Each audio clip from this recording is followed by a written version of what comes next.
Je m'appelle Jean-Maxime Touzel et je suis réalisateur de l'émission La Réunion. Si vous êtes rendu jusqu'ici, c'est parce que vous êtes rendu justement au dernier épisode de l'émission.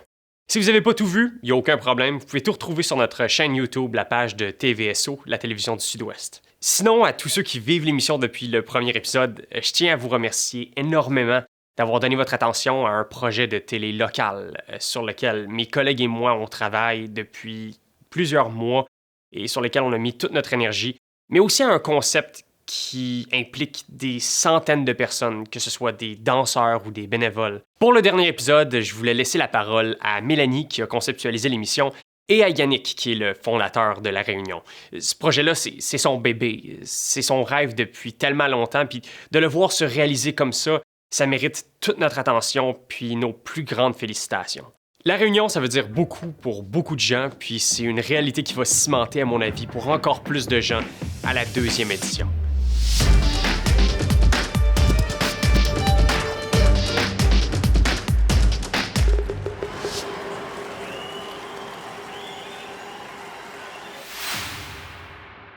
Une des peurs, parce qu'on en a plusieurs lorsqu'on lance un premier événement, une des peurs que j'avais, c'est notre première édition. Combien de gens on va avoir et par conséquent, quel sera le niveau? Parce qu'évidemment, plus qu'on a de monde, plus qu'on risque que le niveau soit élevé. Le niveau de danse, c'est ça, le niveau des danseurs. Finalement, ça a bien tombé. On a eu quand même une très belle quantité de gens pour notre premier événement. Et la qualité des danseurs était vraiment excellente aussi. Donc, est-ce que j'ai été surpris? Oui et non. Oui, parce que c'était notre premier événement, puis je ne savais pas qui était pour se présenter. Mais non, parce qu'au Québec, on a le talent des danseurs il est incroyable. Donc, les chances qu'on ait des danseurs de haut niveau étaient quand même élevées, parce qu'on en a beaucoup au Québec. On est vraiment choyés. Je dirais, un des plus grands défis, le défi que je n'avais pas anticipé, que je ne pensais pas que c'était pour être un si grand défi, ça a été une partie de la technique de l'enregistrement de la voix des juges. J'ai loué l'équipement moi-même. Évidemment, c'est une première année, donc on essaie de faire le plus de choses par nous-mêmes pour tenter de garder les frais le plus bas possible.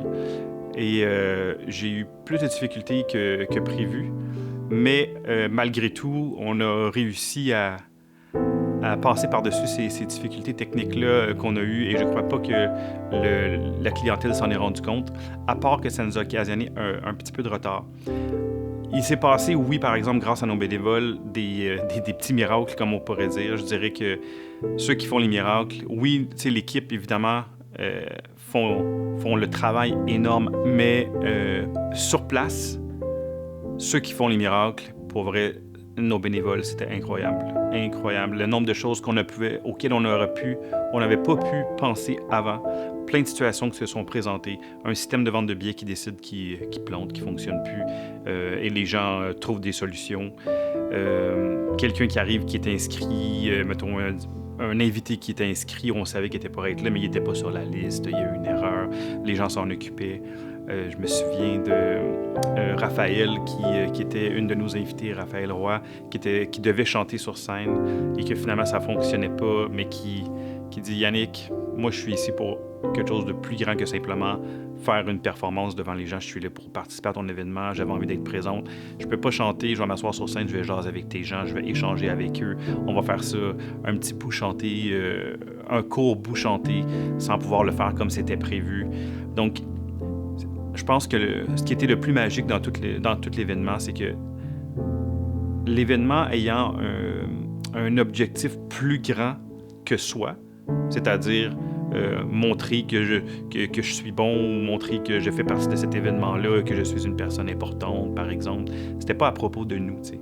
C'était à propos de quelqu'un d'autre. C'était à propos de montrer qu'on est là pour quelque chose de plus grand. Et c'est ce qui a fait que les bénévoles, lorsqu'il y avait des problèmes, il n'y avait pas un de mes bénévoles qui est arrivé en crise ou en criant ou qui a perdu patience après quelqu'un. Tout le monde travaillait main dans la main puis trouvait des idées géniales pour se sortir du pétrin quand ça arrivait. T'sais. Donc, tout le monde était dans le bon mood, comme on dit. En fait, je connais Yannick quand même depuis plusieurs années. Je pourrais pas te dire de quand ça date, mais j'ai suivi des cours à son école de danse. Oui, je sais danser. Ben, en tout cas, on pourrait dire que, tu sais. Donc, j'ai forcé le papa de ma fille à l'époque à venir suivre des cours de danse sociale. Mes amis étaient là aussi avec leurs copains. Puis, à un moment donné, j'ai plus réussi à convaincre le papa, donc je dansais avec Yannick pour apprendre à danser des cours de danse sociale. Mais j'avais un parcours là, pour lequel j'avais dansé dans mon enfance du hip-hop. Donc, j'ai toujours été intéressée vers la danse. Et puis, par la suite, il y a eu quelques tournages avec Yannick. C'est développé une belle amitié. Yannick, pour moi, c'est quelqu'un de toujours positif, souriant. C'est quelqu'un à qui tu peux te confier, raconter tes pires histoires, puis il va toujours trouver les mots pour t'amener à réfléchir, puis à voir les choses autrement. Donc, c'est quelqu'un qui fait du bien, je trouve, dans la vie. On devrait tous avoir un ami comme lui. Puis, il y a un bon sens de l'humour aussi comme le mien. Donc, parfois, on peut se dire les pires imbécilités, mais on en rit tellement ensemble. Puis aujourd'hui, depuis quelques années, ma fille suit des cours de danse là, à son école aussi, hip-hop contemporain, etc. Et j'aime l'approche de son école, l'approche de Yannick aussi, elle l'aime bien, elle aussi. Donc, c'est un peu comme ça que je l'ai connue et qui fait maintenant partie de ma vie. Donc, c'est pas juste à travers la danse, c'est un bon ami. Il siège sur le conseil d'administration de la télévision du Sud-Ouest aussi, il s'implique. Donc, c'est Yannick, selon moi. De voir dans les tops certaines élèves de mon école, c'était évidemment gratifiant. Il y avait quand même le stress parce que je suis une personne qui tente d'être le plus juste possible. Donc, il y avait quand même ce petit stress-là de voir qu'il y avait quelqu'un de mon école de danse qui se retrouvait dans les top numéros. Évidemment, j'avais un panel de juges comme jamais vu dans aucune autre compétition au Québec. Le nombre de juges qu'on avait, c'était, si je ne me trompe pas, environ entre 7 et 10 environ au showcase, je ne me souviens pas exactement. Mais au total, on avait un panel de 15 juges là, qui étaient à la compétition. Donc, je savais qu'il n'y avait aucune chance qu'un juge soit biaisé ou qu'un juge ait une préférence pour un danseur, mettons, de mon école. Ça ne pouvait pas se passer parce qu'il y avait trop de juges pour que ça arrive. Donc, mais même à ça, c'était important pour moi que les gens comprennent qu'on était une organisation qui était neutre et qui veut mettre de l'avant simplement les gens qui le méritent, en guillemets, là, parce que tout le monde mérite d'être mis de l'avant, mais je pense que vous comprenez ce que je veux dire. Donc, oui, de voir des gens du studio qui étaient dans le top, j'étais super content. Et de voir une chorégraphie de claquettes Moi, ça fait, comme vous le savez peut-être, environ 30 ans que je suis dans le milieu de la danse. Et j'ai rarement vu des numéros de claquettes qui se sont classés dans les tops dans une compétition à grande échelle comme ça, tu sais. Alors, lorsque c'est arrivé, moi, j'étais content dans le sens que j'ai vu la chorégraphie. J'en ai vu des parties parce que j'ai pas tout vu, j'étais assez occupé, mais j'en ai vu des parties et j'ai trouvé ça magnifique, cette chorégraphie-là. Mais là, il y a eu un moment où je me suis posé des questions. Est-ce que c'est une des premières fois que je vois ça? Ça se passe dans notre première édition. Est-ce que c'est normal? Qu'est-ce qui va se passer par la suite? Fait que là, ce questionnement-là est venu. Je me questionnais aucunement sur la qualité du numéro et des danseurs, mais qui se retrouvent gagnants du showcase, je me suis posé quelques questions. Et les questions que je me suis posées, évidemment, sont qu'est-ce qui va se passer dans les prochaines éditions? Pas dans les prochaines éditions, mais dans les prochaines compétitions, les autres compétitions du réseau. Est-ce qu'on va retrouver ces gens-là dans les tops aussi? Et à mon grand bonheur, j'ai réalisé que la sélection qui a été faite lors de Reunion, la compétition Réunion, on a vu ces solistes-là et ces groupes-là dans les tops et dans les showcases dans à peu près toutes les autres compétitions qu'il y a eu au Québec. T'sais. Donc, c'était beau à voir. C'était vraiment important pour moi que le battle fasse partie de l'horaire régulier de la compétition qui se fait aussi sur scène. Pourquoi? Parce que moi, j'ai fait les deux, j'ai connu les deux. Les gens ne me connaissent pas beaucoup pour avoir été longtemps dans le street parce qu'on m'a toujours connu soit en ballroom ou soit en tant que directeur de studio. Mais dans les années 80, j'étais quelqu'un qui dansait du street. Donc, j'étais avec mes amis. Pour ne pas les nommer, je me souviens de Christian Kawaza, Jensley Timothée, Mélanie, j'ai oublié son nom de famille, mais je me souviens qu'on était environ 4-5 personnes. Ah, Stéphane Contant aussi. Bref, on était un petit groupe d'amis qui dansaient comme ça se faisait dans le temps, tu sais, sur un carton dans le fond de son driveway. Avec la poudre de bébé un peu, puis on breakait là-dessus. Après ça, on rentrait à l'intérieur. J'avais la chance d'avoir un de mes amis qui...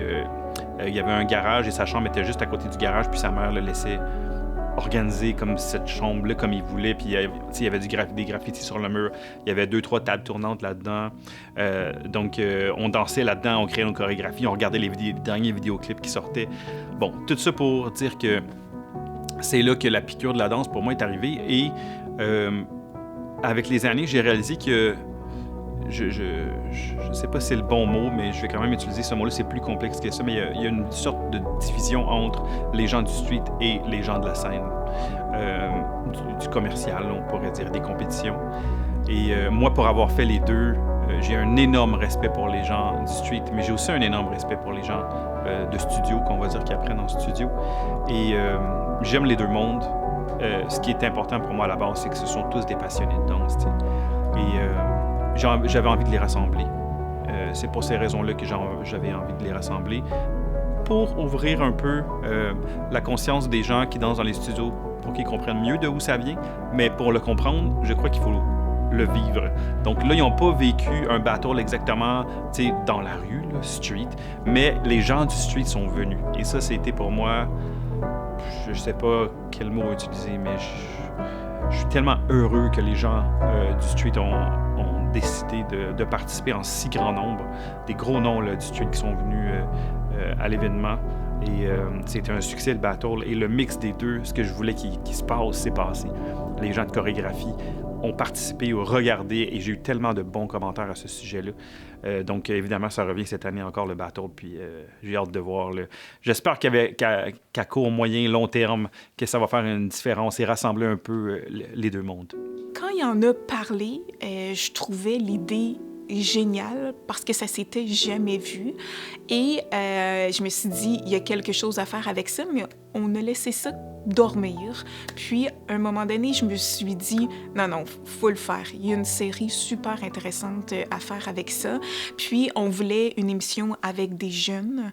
On voulait laisser la place aux jeunes dans notre programmation. Puis, on n'arrivait pas à trouver d'idées.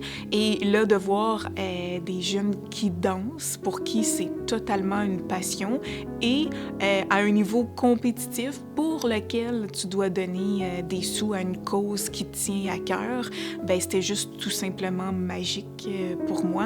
Donc, ces deux-là que je l'ai rencontrés, on s'est assis ensemble, on a planifié à savoir, est-ce qu'on peut faire 12 émissions avec ce genre d'idées-là? Donc, on a élaboré les 12, on s'est ajusté en cours de route. Toi aussi, à la réalisation, tu as dû t'ajuster et tout. C'est ça une série, hein? On a beau avoir une idée de départ, elle peut changer 14 fois avant de se rendre à la fin. Et puis, finalement, ça a donné un résultat au-delà de mes espérances. Donc, juste d'avoir à réaliser les entrevues, ça a été super enrichissant.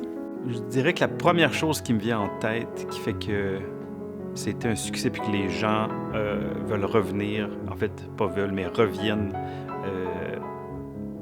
à encore plus grande quantité de gens pour l'année 2,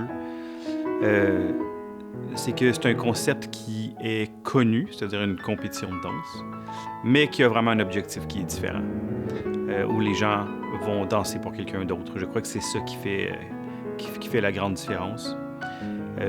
Je crois que la première édition a bien été, malgré quelques petites embûches comme c'est normal lors d'une première expérience. Ça a quand même bien été et que les gens en ont énormément parlé aussi. Je crois que les gens, en fait, ils m'ont passé les gens m'ont passé le commentaire que c'était vraiment bien organisé pour une première édition. Les gens étaient impressionnés de l'organisation qu'on avait. L'accueil des gens aussi m'a été rapporté. On dit que les gens étaient super accueillants, peu importe quel endroit on arrivait à la compétition, que ce soit à l'arrière-scène, que ce soit à l'entrée lorsque les gens arrivent. Je crois que les gens se sont sentis appréciés, étant participants étaient appréciés pour le fait qu'ils aient accepté de participer à notre première édition. Je crois que les gens ont senti c'était quoi l'objectif. Je crois que les gens ont senti qu'on était là pour tenter de faire comprendre à un maximum de gens que leur talent est important, leur talent artistique est important et qu'ils doivent y croire et qu'ils peuvent faire une différence dans notre société. Je crois que les gens l'ont senti. Est-ce que ça a été mis de l'avant autant que je le veux? Non, pas encore. Je n'ai pas réussi à le mettre assez de l'avant, à mon avis. Mais évidemment, dans notre deuxième édition, il y a déjà des changements qui sont apportés pour que ça soit mis encore plus de l'avant. On pouvait le sentir, on pouvait le voir, parce qu'à chaque numéro qui était nommé, avant qu'ils entrent sur scène, on expliquait ou on disait pour quelle cause, pour qui ils dansaient. Donc, veut pas, on comprenait le concept. Est-ce que j'ai poussé au maximum l'expérience et le ressenti qu'un danseur peut avoir lorsqu'on fait la différence dans la vie de quelqu'un d'autre? Je ne l'ai pas poussé au maximum encore. Par contre, je crois que c'est quelque chose qui doit se faire graduellement. Parce que pour les directeurs d'école, simplement de réussir à passer des auditions, sélectionner les danseurs, le bon mix de danseurs ensemble, préparer les chorégraphies, arriver à temps, déplacer toutes ces familles-là dans un événement, c'est énormément de travail. Donc, leur demander en plus de faire un travail supplémentaire sur le pourquoi ils font cette chorégraphie-là, je crois qu'il va falloir que tranquillement, ça se fasse pour qu'il y ait un changement à l'intérieur des écoles à plus long terme. Deuxième édition, c'est plus que confirmé. On a doublé le nombre de personnes inscrites à notre événement. Donc, on est super heureux de ça. On voit que la première a été une réussite et que les gens ont envie de l'essayer. Donc, ça aura lieu les 5, 6, 7 mai 2023. Je suis en train de me demander si c'est 5, 6, 7 ou 6, 7, 8. Bref, dans le coin du 6, 7 mai. Qu'est-ce qu'on va amener au concept? Pourquoi on veut ramener le concept? Évidemment, on veut ramener le concept parce que ça a bien fonctionné. Puis, c'est un projet qui est à long terme, qui va me permettre de faire une différence dans notre société. Qu'est-ce qu'on va ajouter de plus? Je trouve que lors de notre showcase, les gens pour qui dansaient, les interprètes qui étaient là, donc ceux qui ont gagné, qui ont participé au showcase, ils dansaient tous pour quelqu'un ou pour un organisme. Sauf que je trouve que ça n'a pas été mis assez de l'avant. Donc, cette année, je vais mettre un peu plus d'emphase sur pour qui ils ont dansé, pourquoi ils ont dansé pour eux, et si possible, peut-être avoir un petit mot de ces gens-là qui seront peut-être sur place ou à distance, mais avoir un mot pour ces gens-là, de comment ils se sentent par rapport à ça, qu'il y a des gens qui ont travaillé pendant ce fort, qui se sont taillés une place en compétitionnant contre des centaines d'autres chorégraphies. Donc, je veux avoir une meilleure mesure de qu'est-ce que les gens ressentent lorsqu'on danse pour eux. Donc ça, je veux que ce soit mis plus de l'avant. Il y aura aussi quelques communications qui vont être envoyées aux écoles de danse sur quelques étapes supplémentaires à prendre pour s'assurer que leurs danseurs, tout au long de leur entraînement, gardent en tête pour qui ils dansent. Donc, que ça soit dans le studio, que ça fasse une différence à l'intérieur du studio un peu plus qu'avant. Donc, ça, c'est les deux choses que je vais mettre plus de l'avant pour la prochaine édition. Ce qui est le plus ressorti à travers ces entrevues-là, cette série-là et la vision que j'avais de la danse, comme tu le dis si bien, c'est de voir à quel point une passion peut changer notre vie. Donc, de voir que ces gens-là s'accrochent à la danse pour aller mieux, s'accrochent à la danse pour maintenir ou augmenter leur estime d'eux-mêmes, pour se surpasser. Ils ou elles ne comptent pas les heures, elles s'investissent totalement dans les bouts durs de leur vie. Ils s'accrochent à la danse. C'est la danse qui les aide, qui les ramène. Donc, juste ça, je n'en revenais pas de l'impact que ça pouvait avoir dans la vie des jeunes. Parce que d'avoir une passion aussi intense, c'est pas donné à tout le monde. Moi, dans la vie, j'aime plein de choses, là. Mais si j'ai un moment de faiblesse ou quelque chose qui va pas, dans toutes mes passions, il y en a pas une en tant que telle où je vais m'accrocher. Mais eux, c'est la danse. Ils en ont besoin dans leur vie. C'est un complément. Faut que ce soit là.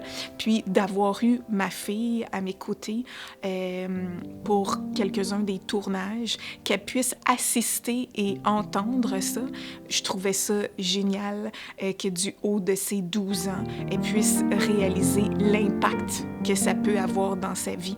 Parce que il y a des jeunes qui cherchent, il y a des jeunes qui vont pas bien, il y a des jeunes qui savent pas quoi faire, comment s'en sortir, à qui parler. Puis, ils se créent une gang en plus. Donc, quand tu es au niveau compétitif ou même récréatif, peu importe, tu te fais des amis. Tes amis sont là pour toi. Ils voient quand ça va pas, ils vont prendre le temps de te parler. Donc, ça va au-delà de l'art. C'est plus que ça. Et j'ai été surprise de voir combien la danse avait un impact positif dans leur vie. La chose qui m'a le plus marqué en rencontrant ces gens-là, c'était de réaliser qu'il y avait un grand besoin. Tu sais, d'avoir une idée personnelle qui semble... je ne sais pas quel mot utiliser. En fait, c'était beau dans ma tête, là, ce projet-là, mais... Est-ce que c'était faisable dans la vraie vie? Est-ce que les gens étaient pour... Si moi, Yannick, j'ai envie de faire une différence dans la société et de faire quelque chose qui est plus grand que soi et de faire comprendre aux gens, aux artistes qu'ils ont quelque chose qui peut faire une différence dans notre société, c'est bien beau que moi je veuille ça, mais est-ce que je vivais dans un monde de rêve? Est-ce que vraiment la population des danseurs au Québec avait envie de quelque chose comme ça? C'était vraiment une question à laquelle je n'avais pas la réponse. Et lorsque nous avons fait notre tournée, qu'on a parlé avec les directeurs et avec les élèves, c'était vraiment la plus grande révélation pour moi de voir que, ouais, les gens, ils ont envie de danser pour quelque chose de plus grand. C'est définitivement l'entrevue avec la jeune fille atteinte de la leucémie. Donc, de voir qu'elle était privée de ce qu'elle aimait le plus au monde à cause de sa maladie. Ça m'a profondément bouleversée qu'elle vienne en entrevue, qu'elle soit là, qu'elle sache que ses amis qui étaient avec elle soient là derrière elle pour la supporter, mais qu'en plus, il ait envie de gagner une compétition pour lui donner des sous. Puis, je t'avoue que, le métier d'animatrice, veut pas, on a souvent les questions qui qui nous arrivent en tête, qui débarquent et tout ça, puis on parle souvent, etc. et tout, mais pour la première fois, je pesais mes mots, je cherchais mes mots parce que je me disais, c'est tellement délicat, l'entrevue que j'ai amenée en ce moment, que je voulais faire attention pour pas qu'elle se sente, comment je pourrais dire... pour pas qu'elle se sente « vas-y, raconte-moi toute ton histoire » ou je voulais qu'elle nous donne seulement les bouts qu'elle voulait nous partager, mais en même temps, je trouvais que c'était tellement grand comme entrevue d'avoir la chance d'avoir une jeune fille comme ça qui se battait encore là, contre la maladie et qui rêvait dans son entrevue, elle le disait, « Je rêve de pouvoir danser, mais j'ai de la misère à me tenir debout. » Donc, t'entends des choses comme ça et ça te bouleverse, puis d'autant plus quand t'es maman. Je dis pas que ça bouleverse pas les autres, mais je me dis « Ah, mon Dieu! » Quand t'es maman puis que tu vois que ta fille rêve de pouvoir rester debout pour pratiquer sa danse, ben ça, j'ai trouvé ça profondément touchant. C'est le fun de gagner un trophée, mais danser avec une intention différente, c'était un besoin. Les gens avaient besoin de s'accrocher à quelque chose de plus que simplement aller faire un numéro sur une scène pour gagner un trophée ou une médaille. Donc, c'était vraiment un besoin qu'il y avait dans notre société. Donc, pour moi, ça, c'était le fait le plus marquant de toute cette belle tournée-là au Québec et au Nouveau-Brunswick. L'émission s'achève, et puis, encore une fois, je tiens à vous remercier infiniment d'avoir fait confiance à un projet de TVSO. On est une super belle équipe prête à relever un paquet de défis puis à mettre un maximum d'efforts pour faire rayonner la télévision locale. C'est pas une mission facile, surtout en vue des circonstances actuelles, mais c'est quelque chose qu'on est prêt à faire, puis ne serait-ce que d'ouvrir votre télévision, puis d'aller visiter notre page, puis de porter attention à ce qu'on fait, c'est exactement de ça qu'on a besoin. Si vous avez des projets d'émissions en tête, des idées que vous aimeriez voir à l'écran, n'hésitez pas à venir visiter notre site internet tvso.ca ou à nous écrire, ça va nous faire plaisir de vous répondre. Si c'est la Réunion qui vous intéresse, n'hésitez surtout pas à aller visiter leurs différentes pages, vous aurez aucun regret.